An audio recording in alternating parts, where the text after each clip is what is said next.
Les gars, j'étais obligé de faire cette vidéo parce que la vérité, c'est qu'on se fait chier dessus, en fait. Alors oui, le PSG, tout le monde dit très souvent qu'on est avantagé par les arbitres. Moi, déjà, va falloir me parler des matchs où on a été avantagé par les arbitres, que ce soit la saison précédente ou même toutes les saisons précédentes, parce qu'on s'en souvient très bien, hein, quand la remontada contre le Barça, etc., où on se fait allumer par l'arbitre. Et des exemples comme ça, on en a plein. Le match contre le Real Madrid, où Karim Benzema fait faute. Oui, il fait une grande saison, mais faut pas oublier que sans la faute qu'il fait sur Donnarumma, par exemple, cette année-là, il n'y a pas du tout de Karim Benzema Ballon d'Or. Bref, c'est pas le débat. Le débat du jour, c'est que Nuno Mendes, après une faute qui, selon moi, franchement, est plus que limite pour moi le carton rouge de Nuno Mendes contre Lens. Honnêtement, il est vraiment très très limite. Je dis pas que le PSG s'est fait voler par l'arbitre parce que je trouve également que le carton rouge de Lens, bah, il est limite aussi. Donc franchement, je dirais même que là, l'arbitre, il avait été très très mauvais. Par contre, mettre 3 jours de suspension à Nuno Mendes pour ça, je trouve ça hyper méga abusé. Dans quel monde tu mets 3 jours de suspension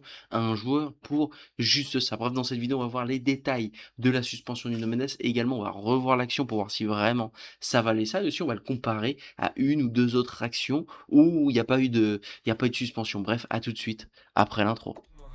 Footix parisien pour vibrer chaque jour. Les couleurs de Paris, c'est l'amour toujours. Actu déchaîné, prépare-toi au détour. PSG, c'est la vie, la patte sur le parcours. Yo yo, un petit footix parisien, vous connaissez déjà, premier sur les news du Paris Saint-Germain. Aujourd'hui, quel plaisir de vous retrouver, quel plaisir, pas vraiment. Si, c'est toujours un plaisir de vous retrouver, vous savez très bien, ma petite communauté d'amour. C'est le mec qui croit qu'il a une communauté énorme. Bref, en tout cas, d'ailleurs, je voulais un petit peu vous remercier. Il y a de plus en plus de commentaires et tout, machin, des gens qui recommentent assez souvent et tout. Franchement, ça fait hyper plaisir. Voilà, je vous le dis, ça fait hyper plaisir de partager un petit peu ma passion du Paris Saint-Germain avec beaucoup d'entre vous. Franchement, ça fait kiffer. Voilà, franchement, ça fait kiffer. Bref, aujourd'hui, j'allais dire pas vraiment quel plaisir parce que honnêtement, bah cette suspension du No Mendes, j'ai pas kiffé.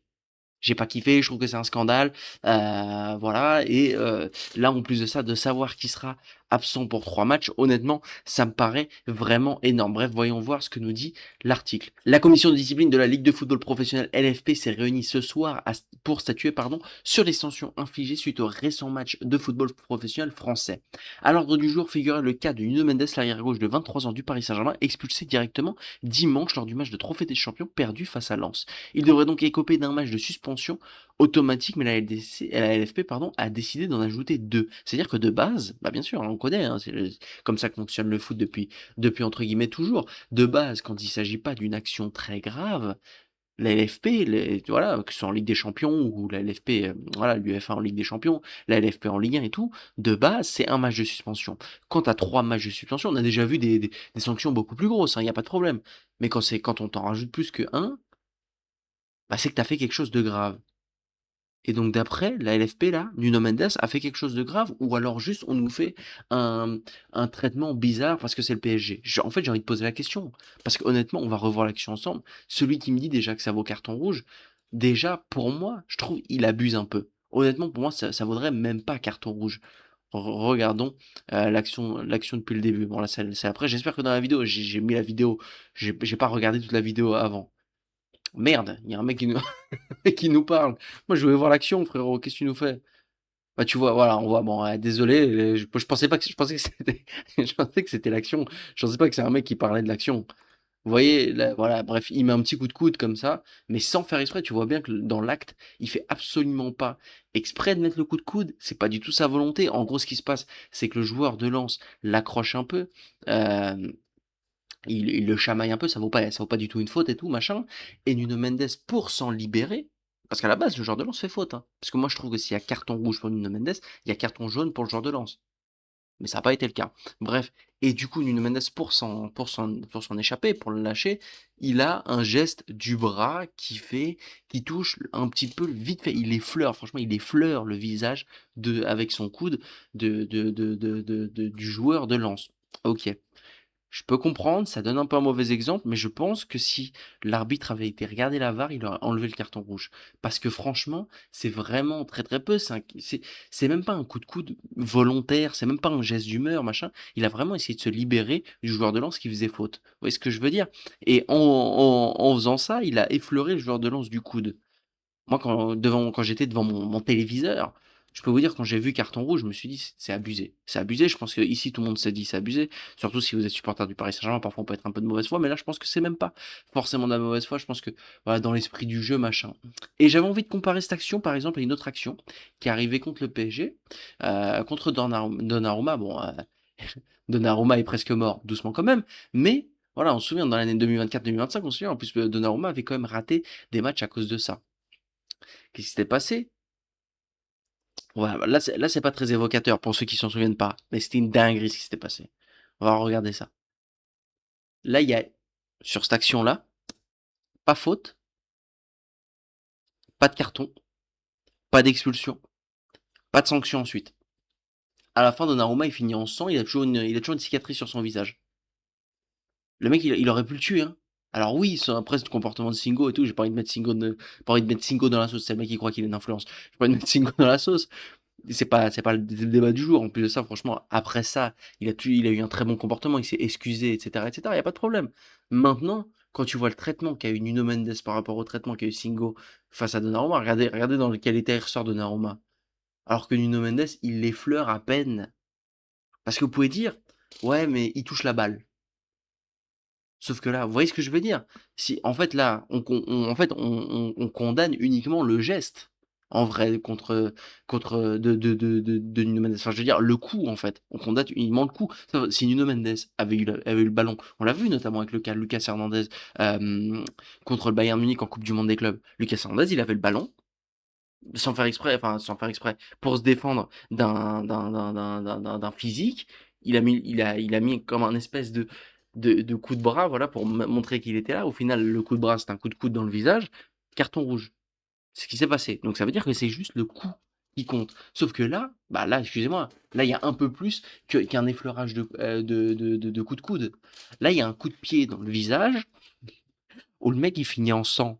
Pas de carton rouge, pas de sanction, pas d'expulsion, rien. Alors que quand c'est Nuno Mendes, quand c'est Paris Saint-Germain, expulsion directe. Déjà, comme je vous l'ai dit, moi je trouvais ça abusé. Mais en plus de ça, 3 jours de suspension. Et là, vous allez me dire, ouais, le Paris Saint-Germain, pas très grave, 3 jours de suspension.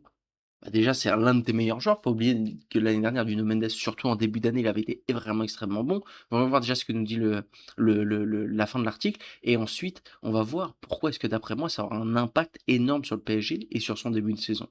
C'est un véritable coup dur pour le PSG qui perd un joueur clé pour le début de saison face à Rennes, Lille et Monaco. Justement, c'est ce que je voulais vous dire. Le PSG commence ses 3 premiers matchs face à Rennes, Lille, Monaco. Quand tu regardes le classement de l'année dernière, tout simplement, hein, Lille, troisième, qui va jouer la Ligue des Champions, donc tu commences, t'as un gros. Rennes, sixième, qui avait plutôt mal fini, qui a failli finir cinquième, etc. Donc, bah pareil, c'est un gros de Ligue 1. Et ensuite, Monaco, même si c'était un peu décevant, septième l'année dernière, c'est toujours septième déjà. Et en plus de ça, bah Monaco, ça peut toujours être surprenant, ils ont vu un mercato et tout, ça peut être très très bon. Donc en fait, on t'enlève l'un de tes meilleurs joueurs contre 3 des plus grosses équipes de Ligue 1. C'est ce qui se passe. Voilà, donc en fait, oui, effectivement, normalement, le Paris Saint-Germain, surtout avec le recrutement de Lucas Digne, bah, tu devrais être meilleur que ces 3 équipes. Maintenant, ça te nique un peu ton début de saison. Et ça peut avoir, et en plus de ça, bon là j'extrapole peut-être un petit peu, mais ça peut aussi avoir des énormes répercussions parce qu'imaginons, on le sait, le Ballon d'Or 2026, il y a pas vraiment de joueurs qui en ressortent, et cetera. Tu des gros débats, il y a des gens qui disent Mbappé, je suis pas trop d'accord, tu des gens qui disent Harry Kane, je suis pas trop d'accord, des gens qui disent, Lamine Yamal, je suis pas trop d'accord, même si je trouve que dans les 3 c'est celui qui serait le plus logique. Il y a des gens qui disent Dembélé, il y a des gens qui disent Kvara, il y a des gens qui disent Rodri, bref, il y a énormément de choses. Et du coup, j'ai vu l'hypothèse de Willou qui dit que, bah, en fait, ce qui pourrait décider du Ballon d'Or, ça serait le début de saison 2026-2027. Je suis plutôt d'accord, je suis plutôt d'accord. Maintenant, retenez bien le fait que le Paris Saint-Germain rate des matchs, parce que du coup, pourquoi si Ousmane Dembélé ou Visca Kvaratskhelia veulent gagner le Ballon d'Or, va falloir qu'ils aient un début de saison très très bon. Et ben avec Nuno Mendes en moins contre des gros, ça peut pêcher pour le Ballon d'Or de Kvara et Ousmane Dembélé, faut pas l'oublier ça. Ça peut être un peu chiant. Bref, qu'est-ce qu'il nous dit? Qu'est-ce que nous dit l'article, pardon? Des matchs importants qui devaient, pardon, également permettre à Nuno Mendes de retrouver la forme. Après, on l'a vu, hein, dans les matchs de préparation, honnêtement, j'ai trouvé plutôt bon. Il fera son retour pour le début de la Ligue des Champions, mercredi 9 septembre, sans avoir disputé le moindre match. On va voir quel match ça va être. On espère que ça va être un match assez aisé, mais au pire, tu auras Lucas Digne, hein. Franchement, je trouve que ça, pour le coup, Lucas Digne, c'est vraiment la très, très bonne pioche du Paris Saint-Germain. Alors oui, c'est pas le meilleur. Oui, contre Lens où il était titulaire, c'était pas non plus top. Maintenant, bah, ça te permet d'avoir un joueur qui gagne en qualité. J'aimerais juste qu'il arrête un peu ses centres. Parce qu'honnêtement, Lucas Digne, moi j'ai vu contre Lens, il y avait énormément de centres. De toute façon, on le sait, c'est le jeu un peu de Lucas Digne de faire des très bons centres et tout, sa bonne qualité de pied. Maintenant, c'est pas le jeu. En fait, avec Dembélé, Vara, Akliouche, Doué, il y a personne qui va prendre le bal de la tête, donc t'es gentil frérot, arrête tes centres. Voilà. La décision paraît d'autant plus sévère que l'arbitre a indiqué dans son rapport que le coup avait été porté hors du jeu, alors même que l'action était en cours. Le prix à payer est lourd, effectivement. Moi, je trouve que c'est énorme. Je pense, honnêtement, que ça a été pour mettre une sanction au Paris Saint-Germain. Voilà, je vous le dis. Voilà. Peut-être que vous pouvez dire que je suis complotiste. Moi, c'est ce que je pense. Bref, n'hésitez pas à me dire ce que vous en pensez. Si, d'après vous, cette sanction méritait 3 matchs, pardon, de suspension ou non. N'hésitez pas à liker, partager et vous abonner. Merci à tous les gars d'avoir écouté. C'est Footis Parisien. Je vous souhaite à tous une bonne journée.